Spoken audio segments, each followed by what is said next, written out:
Welcome to Dialogue. If you spend any time just watching people, you start to see this incredible pattern. Oh, it's unavoidable. It really is. We are just spectacular finding these elevated, profound, almost noble excuses for our most common, ordinary desires. Absolutely. Greed becomes manifesting abundance. Right. Anger is suddenly righteous indignation. And this is what we're getting into today. Simple physical attraction gets wrapped in this thick, comforting blanket of spiritual destiny. No cosmic significance. Exactly. So today we are diving deep into that specific phenomenon, the pursuit of sex, of intimacy, and frankly, power, all under the guise of this profound spiritual quest. And it's not just a fringe thing anymore. This is a massive, global, highly commercialized movement. It even comes with its own vocabulary, which is incredibly sophisticated and often incredibly expensive. We're talking about phrases that you've probably heard, things like tantric mysticism, Kundalini activation. sacred union, divine polarity practice. Energy exchange, that's a big one. Oh, it's huge. And my personal favorite, which just feels designed to shut down all logical thought, multidimensional cosmic co-regulation. It sounds so profound, doesn't it? It has all the right cues. It sounds like deep, ancient wisdom. It does. But if you actually take that spiritual marketing language and, run it through a pragmatic translator, what you often find is a simple, highly physical transaction. A transaction that's been given this profound moral and cosmic gloss. Right. It attempts to bypass all the normal rules. All the ethics, consent, accountability. It just elevates the whole exchange to this divine level where those things supposedly don't apply. So the simplest, most direct translation we can pull from all this is basically, I want to sleep with you, but I'd really like some moral credit for it. And maybe some spiritual credit, a karmic upgrade. Yes. Okay. And maybe even a small fee for the privilege of the lesson. And that is precisely the mission of this deep dive. Our sources, we're looking at articles, legal documents, psychological studies, exposés. They all highlight this recurring, predictable, and sometimes just deeply tragic pattern. It spans continents. It spans different traditions. It really does. So what we're here to do is to strip away the jargon, to extract the key manipulative mechanisms at play here. We want to separate the genuine contemplative wisdom, which is almost always quiet, it's challenging, it's not seductive, Right. from the seductive marketing that packages these ancient concepts into a commodity. We really need to look at how a deep, internal spiritual quest gets so easily twisted into an external predatory strategy. Which leads to this really unfortunate situation where people who are genuinely seeking connection, genuinely seeking healing, they become what these documents often call spiritual suckers. Because right now, that line between profound self-exploration and a very expensive, very high-stakes dating scene has never been blurrier. So let's unpack this. I think we need to anchor this in history first, because this whole blending of the sacred and the seductive, it's not new. This is not a modern invention. Not at all. Humans have been mixing sex and spirituality since we first started building communities. The impulse to give our most intense experiences, birth, death, intimacy, some kind of cosmic meaning, that's ancient. It elevates us, gives context. It makes us feel like we're more than just animals acting on impulse. Right. And our sources use this really powerful analogy that I think is worth sharing. Picture an ancient cave meeting, the very dawn of organized society. So you have one person who invents the idea of gods, another person invents sophisticated emotional storytelling, and then a third person who is maybe a bit more opportunistic invents lying, specifically lying to combine those first two things to get people into a cave for, intimacy or power. And that right there is the timeless prototype for the modern spiritual seduction teacher. It's the formula. Take something universal like sex, mix it with something transcendent like spirituality. And then leverage it for personal gain. It's a compelling blueprint. And historically, while you did have some traditions that held sexuality as sacred, early Tantra, some fertility cults saw it as a portal to the divine. Sure. The vast majority of major spiritual and religious traditions saw it as this incredibly powerful force that needed to be regulated, strictly. And why? Why the intense regulation? Because humans consistently proved they couldn't be trusted with it, especially not when that desire was mixed with a position of power or authority. It's just too volatile. Exactly. So most mature spiritual practices, they develop these internal safety mechanisms. Vows, celibacy, strict codes of conduct. It was all about protecting the seekers and also protecting the integrity of the path itself. They learned the hard way. They learned the hard way that when the human ego meets unchecked power and physical desire, the results are almost always explosive and destructive. And yet, here we are. We just keep proving that same point, generation after generation. You fast forward from that ancient case to today, and that historical mix has just manifested in these very specific, highly commercialized ways in the modern wellness world. Oh, it's been institutionalized now. It's not even hidden. It's the yoga instructor, maybe with some questionable credentials, who's subtly suggesting these highly suspicious private sessions. Right, for energetic alignment. Of course. Or it's the entrepreneur who's promoting these incredibly expensive tantra retreats that don't just require a high fee, but also a very high tolerance for, well, psychological and physical boundary dissolution, all under the cloak of healing. And you can't scroll for 5 minutes without seeing the spiritual influencer who's monetizing their enlightenment, the one who claims that sleeping with them or joining their exclusive little inner circle is some kind of necessary shadow work. Oh, yes. The vocabulary is always changing. And we have to be honest, the aesthetic is a huge part of this. You can't ignore the wildly expensive form-fitting yoga pants. The athleisure wear. It's a uniform for participation. It all feeds into this aesthetic of awakened availability. It often equates physical perfection with spiritual perfection. That's the modern rebrand right there. The core insight that our sources confirm across decades of these cases is that human nature is constant.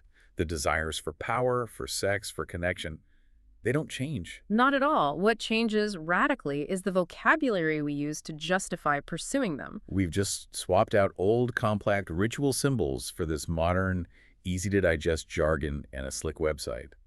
The guru who confuses spiritual initiation with initiation into their bed is a timeless archetype. He's just now armed with a great Instagram presence and an email list pushing early bird retreat discounts. Okay, let's really unpack this contrast. The difference between what's being sold as spiritual and what genuine spiritual exploration actually looks and feels like. Because this is where people, often coming from a place of real vulnerability, get completely lost. This is the critical distinction. Genuine, deep spiritual practice is, for the most part, fundamentally boring. In the best way possible. In the most profound and necessary way, yes. It's quiet, it's internal. And its primary job, its unavoidable function, is to dismantle your illusions. It's not about building a new, better identity. No, it's about tearing down the false one. It demands self-observation, rigorous honesty, and the slow, often painful, quiet dissolution of the ego. It's hard, unglamorous internal work. You sit quietly, you watch your mind, and you confront your own delusions until they just lose their power over you. There is zero glamour in that. There's no sexual excitement in that process. It's just work. It's the demolition crew of illusions, gritty internal work. Whereas the fake spirituality, the version that capitalizes on desire, is the exact opposite. It's loud, it's often glittery and seductive. The shortcut. It's the ultimate shortcut. It promises instant enlightenment, emotional transcendence, and, of course, orgasms that can supposedly heal ancestral trauma. Right, or resolve deep psychological wounds in a weekend. It's the love child of the self-help movement and some very aggressive erotic marketing. So the real formula, the path of integrity, is something like sit quietly, observe your mind, notice your illusions, and slowly starve the ego. And the fake formula. Take off your clothes, sign up for a workshop, and call it transcending the material plane. The contrast is so stark, but the fake version is so appealing because it promises these massive, instant rewards, usually physical and emotional bliss, for almost no sustained internal work. Instead of dissolving the ego, it inflates it. It inflates it and gives it this really attractive spiritual costume. It tells the seeker, you are special, you are chosen for this shortcut. This is where it gets really interesting because our sources let us break down the actual mechanics. They've identified 4 essential ingredients that are required for this kind of spiritual seduction to actually work. It needs this specific convergence of elements. Okay, so number 1. You need a person who wants sex, intimacy, or power. That's the baseline. That's the engine. Number 2. You need a person who desperately wants meaning, or healing, or some kind of accelerated awakening. This is the seeker, and they're coming from a place of vulnerability. And this is crucial. Number 3, you need a setting, a retreat, a studio, a private session, a place that grants the first person, the seducer, immediate and unquestionable cosmic authority. So that authority transforms their personal desire from just lust into what? Into a divine requirement, a spiritual transmission, a necessary initiation for the seeker's own growth. And then the final piece, number 4, you need a highly specialized language, the jargon we talked about. It has to reframe a perfectly ordinary encounter. Flirting, a one-night stand, whatever it is. Right. It reframes it as a cosmic upgrade, a necessary spiritual leap, something profound enough to instantly bypass the seeker's common sense and their own ethical boundaries. That's the perfect psychological storm. The authority and the language are doing all the heavy lifting. They're elevating the whole thing beyond any kind of accountability. It creates a moral exemption for the teacher. Exactly, a complete moral exemption. So once you have that formula, you need a stage. You need a controlled environment for the performance. And few places in the modern wellness economy have a blurrier, more exploitable boundary than some of these modern yoga studios and retreat centers. It's so important to remember what classical yoga actually was. The root word, yuj, means to yoke or to unite. Unite with what? The goal was union through rigorous, sustained, often ascetic discipline. It was designed specifically to dissolve the ego and overcome the body's distractions. The goal was supreme self-mastery. It was a long, hard road of austerity and really uncomfortable self-inquiry. It wasn't about self-indulgence or bonding with other people. Not at all. The aim was to reach this internal state of non-attachment that was completely independent of your relationships or your external circumstances. But you walk into certain spaces today, and that rigor has been subtly swapped out for something that feels less like self-exploration and more like a sanctified speed dating service. Or a personality cult initiation. The boundary between student, who is there for guidance and is primed to be vulnerable, and potential partner just dissolves. And it dissolves so fast. Because the entire setting is engineered to heighten emotions. Our sources point to these really specific, almost theatrical examples of this. Think about the dynamics in a studio. The teacher who uses physical adjustments, not just to correct your posture, but to flirt, to initiate this prolonged, unnecessary physical contact. And it's often accompanied by these personal, intimate comments that push the relationship way beyond simple instruction. Or what about the explosion of these special weekend workshops, the ones labeled heart-opening flow or sacral energy unblocking? Those workshops intentionally use intense physical closeness, emotional sharing, vulnerability exercises. They are designed from the ground up to lower inhibitions. And somehow, they always seem to end with phone number exchanges, late-night texts, or suggestions for deeper work in a private, non-professional setting. And we have to talk about the archetype. The charismatic, supposedly enlightened man who makes a big deal about how he doesn't believe in labels or monogamy. Oh yes, that guy. But he is incredibly specific and rigid when it comes to labeling and defining the feminine energy or masculine polarity of his students. It's a beautifully convenient philosophy, isn't it? It exempts the teacher from all traditional accountability while creating this atmosphere of availability among a really impressionable student body. And this is where that phrase, private session, does all of the manipulative heavy lifting. In a normal context, it just means one-on-one instruction. Sure, a professional service. But in this world, as we see in so many legal complaints, it implies a highly intimate, unregulated space. The authority dynamic is at its maximum, the student is emotionally vulnerable, and the consent boundaries are just minimal. All justified under the need for deeper energetic transmission. Or therapeutic release. And we have to stress this. The world is full of incredible, genuine, ethical yoga and spiritual teachers. Countless. The vast majority. But the unethical ones, they stand out spectacularly because of their spectacular lack of accountability. They're the ones draped in expensive ceremonial gear, spouting this easily consumable faux wisdom. And then blaming their own misbehavior on the universe. The universe brought us together for this. Right. And the funny thing is, the universe, in these very specific commercialized cases, starts to look suspiciously like Tinder. It looks a lot like the swiping functionality and filtering preferences of a dating app, yes. The desire is mundane, but the justification has to be cosmic to provide that moral cover. So, moving beyond just general yoga culture, we get to the massive global industry built around Tantra. And again, we have to look at the history. Ancient Tantra was not one single thing. It was a vast, broad, incredibly complicated philosophical system. It had different schools, intense rituals, complex mandalas. And it was all aimed at realizing divinity in all aspects of existence, including the physical world. But it was profoundly rigorous. This wasn't a weekend workshop. Absolutely not. For most of these lineages, achieving those states of union and liberation required decades of intense meditation, controlled ritual, specific training. It was not a casual invitation to easy, transcendent sex. But somewhere along the line, that dense, complex system got condensed. It got condensed, purified at all its rigor, and weaponized into a slick, Western marketing brochure that promises sexual liberation and instant transcendental pleasure. And the cost is not negligible. Never. The modern Tantra pitch is almost a formula now. It starts with this enticing promise: unlock your latent power, your pleasure. Then it breaks down the steps. Right. Intensive breath work. Partner-based to induce altered states. Intense, prolonged eye gazing to accelerate vulnerability. Specific hand placement on so-called energetic meridians. And, critically, the multi-thousand-dollar weekend retreat package. All of it aimed at unlocking the cosmic serpent of pleasure, the kundalini. The translation here is pretty blunt, but it's necessary. It's, you can sleep with me or engage in intense physical contact with me, but we're going to call it spiritual science. And you have to pay a significant fee for the privilege of this lesson, which, by the way, exempts me from all traditional ethical responsibility. And the progression, as we see documented in community reports and legal filings, it follows this really familiar, sad trajectory. These tantric circles, they begin with this promise of communal enlightenment. Then they often devolve into triangles of betrayal, then hexagons of confusion. And eventually, far too often, they end up as complex, messy legal cases. Allegations of assault, fraud, or sexual exploitation. This is a really crucial transition for our deep dive.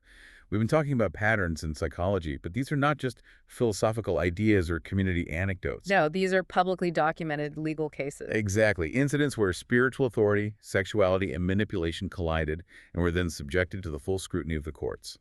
These legal records confirm the pattern. They show the cold, administrative, judicial aftermath that no amount of spiritual jargon can hide. These court cases are a vital reality check. They pull back the curtain. Because in the spiritual community, there's often this attempt to evade accountability by appealing to higher consciousness or non-dual reality. But that doesn't really work in a courtroom. Not at all. When the defense shifts from "this was divine will" to arguing in front of a judge about fiduciary duty and consent laws, the power dynamic becomes chillingly clear. So let's start with a foundational example, one that really put this issue on the global map. Bikram Choudhury and the Bikram Yoga Empire. The facts are all there in the civil court records. Multiple lawsuits alleging sexual harassment, assault, and just extreme abuse of power by the founder himself. And the manipulation mechanism he used in his trainings was terrifyingly effective. It was, and it was effective because it leveraged his self-proclaimed guru status to the absolute maximum. How did that work, specifically within that hot room structure? Yeah. How did he target compliance? He cultivated this toxic culture where complying with his most inappropriate demands, whether it was sexual advances, money, personal servitude, it wasn't just expected, it was explicitly spiritualized. He wasn't just a teacher of postures. No, he presented himself as an infallible spiritual master, the sole source of truth, and therefore the key to your success. If you questioned him, you weren't just questioning a teacher, you were questioning the spiritual path itself. You were acting from your ego. You were blocking your own enlightenment.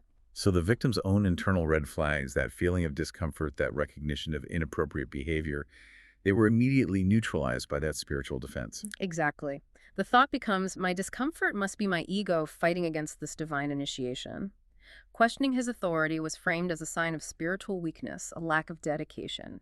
It was often punished with social exclusion or public humiliation. But compliance. Compliance was immediately redefined as spiritual surrender, the necessary path to true self-mastery. And that mechanism successfully isolated and coerced so many students for decades. The outcome, after years of these grueling legal battles, included a multi-million-dollar judgment against him and a global scandal that permanently damaged the practice's reputation. It led to the very necessary realization that, in his case, hot yoga referred to a lot more than just the temperature in the room. Moving from physical discipline to a more psychological cathartic control, we have the intensely chilling case of NXIVM and its founder, Keith Raniere.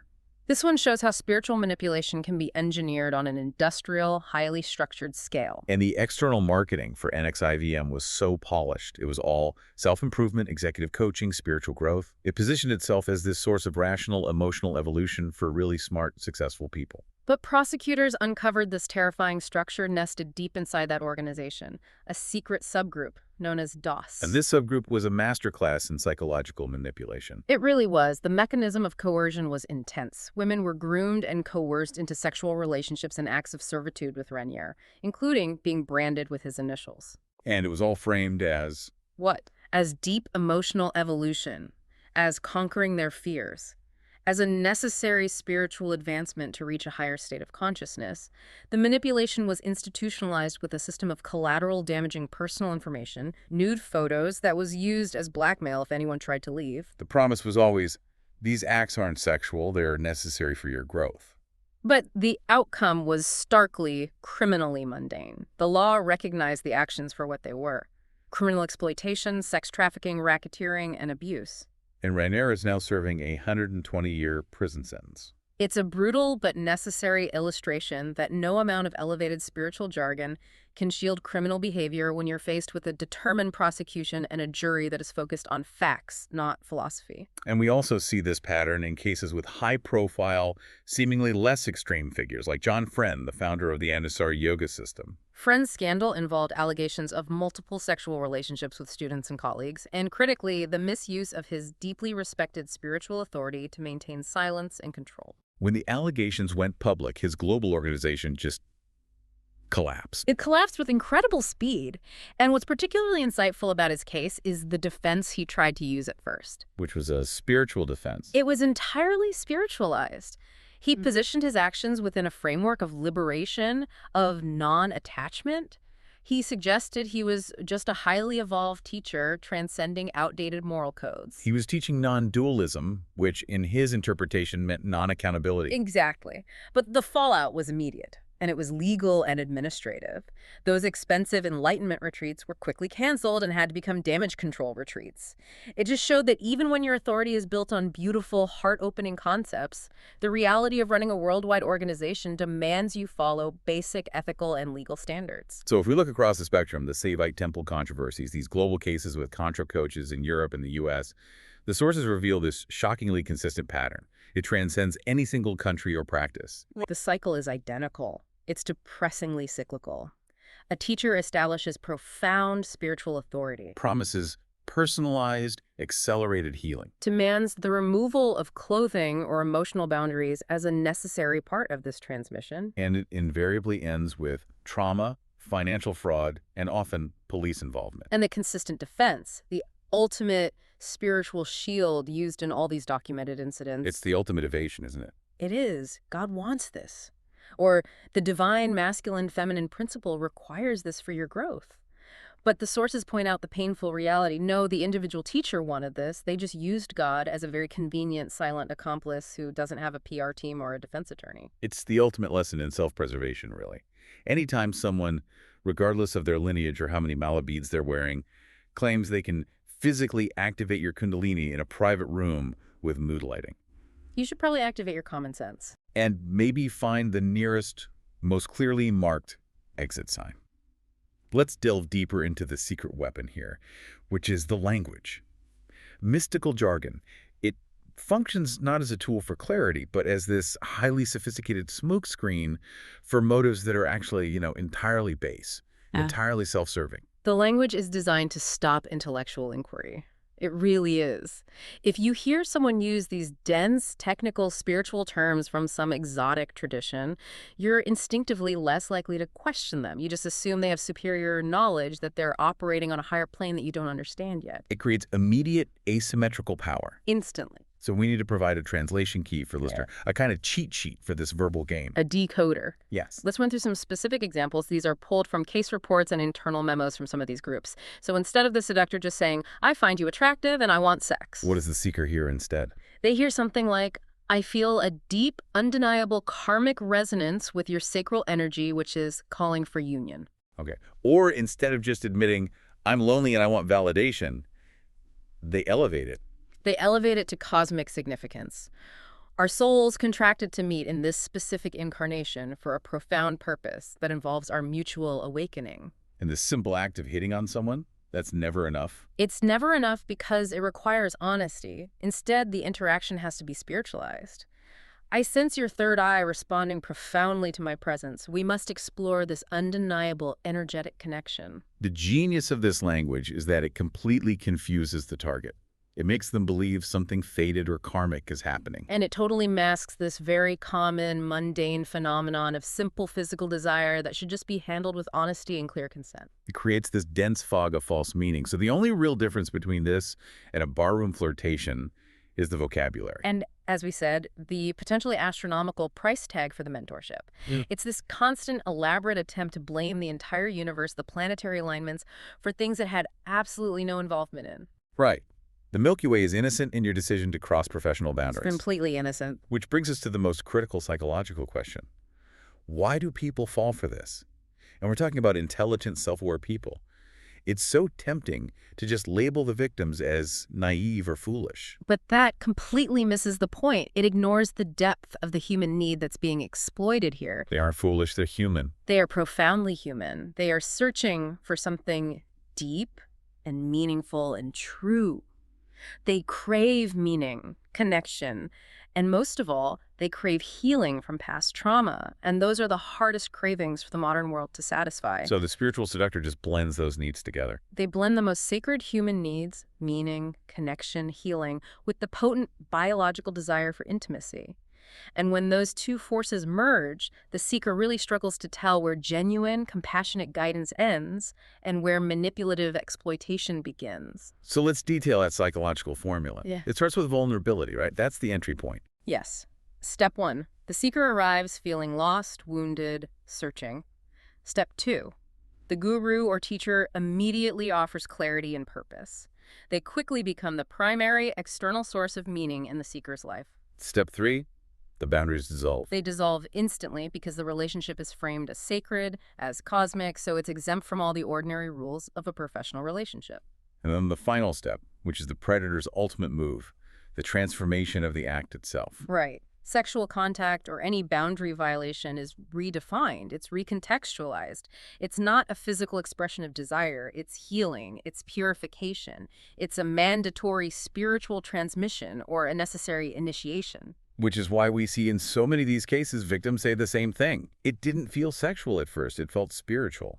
That constant, forceful assertion of the sacred, the idea that this is for their own good, for their growth, is the perfect mechanism to stop them from questioning it. It creates this crippling cognitive dissonance. And holding all of this up is what our sources call the holy hero archetype. And this is overwhelmingly, though not exclusively, a male figure. And he constructs this entire persona as an enlightened savior whose mission is to liberate others. He casts himself as this being of supreme enlightenment, and his actions are all about liberating his students from their repressed sexuality or their outdated moral conditioning. Which he conveniently diagnoses in all of his potential partners. And this role gives him this multi-layered, entirely self-serving benefit. It's an excuse, a purpose, a supply chain. And a perfect alignment between his personal desire and his professional teachings. Exactly. It gives him an intoxicating sense of destiny, a convenient justification for his actions, a constant supply of motivated seekers. And it perfectly aligns his own libido with his spiritual teachings. He can claim his base desires are literally part of his divine mission. And the claimed benefits for the seeker who gets into a relationship with this hero, they're designed to be incredibly flattering to the ego. You get instant spiritual initiation, a blessing from the source, an accelerated path to enlightenment. You're a gift to the cosmos. Or, of course, you're achieving the essential union of divine masculine and feminine energies required to ascend. The irony is just unavoidable, isn't it? These figures spend so much time talking about the need to dissolve the ego. Usually right after they have successfully inflated their own ego to the size of a Himalayan mountain, which is now demanding immediate, specialized service. So let's look at the actual script, the one used by the spiritual pickup artist. Because when you strip away all the jargon, the narrative arc is just shockingly predictable. It's a foundational technique. It's all about establishing authority and trust before the manipulation can really begin. And the narrative arc is the hook. It always starts with that humble brag origin story, right? To create relatability. Life used to feel empty. I was rich, but spiritually unfulfilled. It shows they understand the seeker's pain. Then comes the exotic journey that gives them the secret knowledge.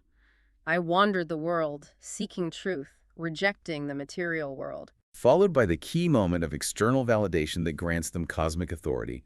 I met an ancient guru in a remote cave, or I discovered lost tantric secrets that only a few possess. That's the moment they claim the keys to the spiritual kingdom, which they are now conveniently selling for a fee. Which leads right to the application phase, the promise of immediate transformation for you.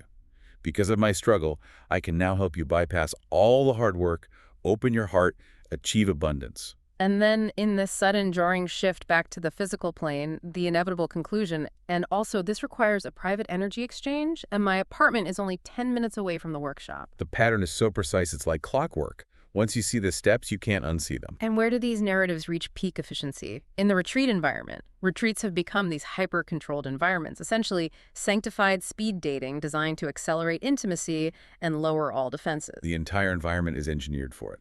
A beautiful, secluded location, soft lighting, everyone's wearing white linen to project this image of purity and readiness.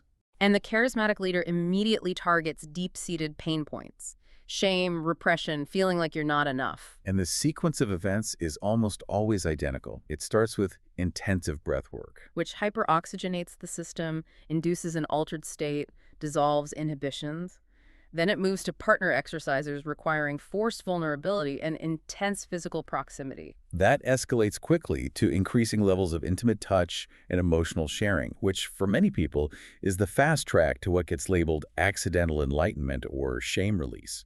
The outcome for the participants is often this chaotic mix of intense, artificially induced emotional highs and sudden, crushing lows.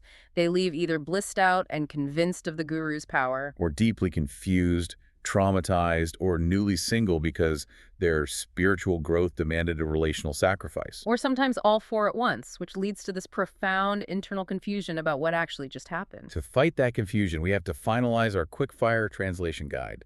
Recognizing the language is the first, most powerful step to gaining immunity. These are the greatest hits of the spiritual pickup technique, ready for instant decryption. Okay, so if someone, during or after a workshop, leans in and tells you your aura is glowing, the clear communication is, I find you physically attractive? If they declare with profound seriousness, our paths crossed for a reason, the actual reason is, I deliberately approached you with a very specific intention that aligns with my personal desire. And when they suggest, with it that knowing, look, we should explore polarity together, our energies are complementary, what they're really saying is, I believe this specific elevated line, which sounds like deep philosophy, will work on you. my intuition says we have a deep soul-level connection. The immediate, accurate translation is, My hormones say we have a physical connection, and I'm using the concept of intuition to successfully bypass all of your cognitive and ethical defenses. and the final one, the most important and dangerous. I can help you heal this deep wound in a private session. That is the ultimate lure. It translates directly to, I hope this promise of profound healing is enough to bypass every single one of your rational, professional, and personal red flags. This clarity, this direct translation is so essential because it brings us back to the non-seductive, profound nature of real spiritual practice. True inner work is the opposite of seductive. It is not interested in convincing anyone or creating dependency. It is, as we said, the demolition crew of illusions. It strips away every fantasy, every projection, every form of dependency, which are the very things the spiritual seductor uses as fuel. It demands solitude, absolute honesty, and deep self-inquiry. It asks you to remove your projections from others, not project your fantasies onto a charismatic guru. True awakening is the destruction of falsehood. It's the hard acceptance of reality, not the creation of elaborate, seductive narratives to justify self-indulgence. And here is the cosmic punchline that just simplifies the whole thing. The moment that spirituality, a practice of selfless devotion and internal inquiry, is used as a tool to get something. To get sex, money, power, validation. To exempt oneself from ethical standards, it immediately ceases to be spirituality. Desire is natural, but dressing that desire in robes and chanting a mantra over it doesn't make it holy. Only honesty does. And the reason this distinction matters so deeply, for your protection, is that spiritual misbehavior is uniquely insidious. It doesn't look like normal coercion. No, it wears white linen. It quotes Rumi. It speaks softly about compassion. It weaponizes the seeker's inherent trust and their desire for goodness. It creates the perfect crippling internal conflict for the victim. Maybe my discomfort with this is actually my own shadow, or maybe this is a necessary surrender to the divine that I must experience to evolve. That specific internal confusion is the predator's most perfect defense mechanism. It makes the seeker complicit in their own exploitation. But the path to freedom from this is equally simple. Finding real teachers. And real teachers, regardless of their tradition, they never pressure you. They never sexualize their relationships with students. They never imply enlightenment is traded through the body. And they certainly never use complex spiritual language to bypass common sense or explicit, unambiguous consent. They point you inward. Always. They guide you back to your own internal wisdom. They make themselves increasingly unnecessary over time. They remove dependency. They don't create it. They fundamentally understand that the truth you're seeking is already inside you. And they don't need your body, or your money, or your validation to show it to you. Truth simply does not require that kind of external access. The irony of this whole journey is, in the end, pretty profound. Many seekers, they start out desperately looking for spiritual awakening, and through that search, they find painful manipulation. But through seeing that manipulation with clear, unclouded eyes, they finally gain the clarity to understand what real, authentic spirituality truly is.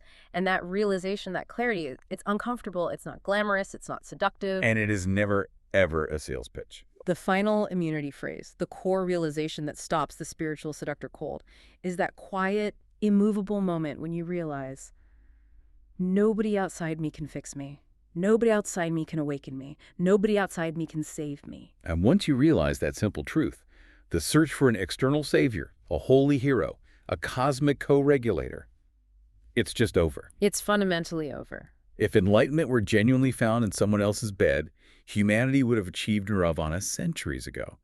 The reality is, the ultimate cosmic joke is how easily we confuse the sacred and the seductive, especially when a smooth talker is holding a crystal and whispering sweet, non-dual nothings about activating your chakras. Reality is just hiding in plain sight, waiting patiently for you to stop searching outward in expensive retreats and secret circles, and finally gather the courage to look inward. If you enjoyed this conversation, please like, subscribe, and share this video. Also, let us know in the comments what really stood out to you in this conversation, and if there's any related topic or a new topic that you would like covered in a future video.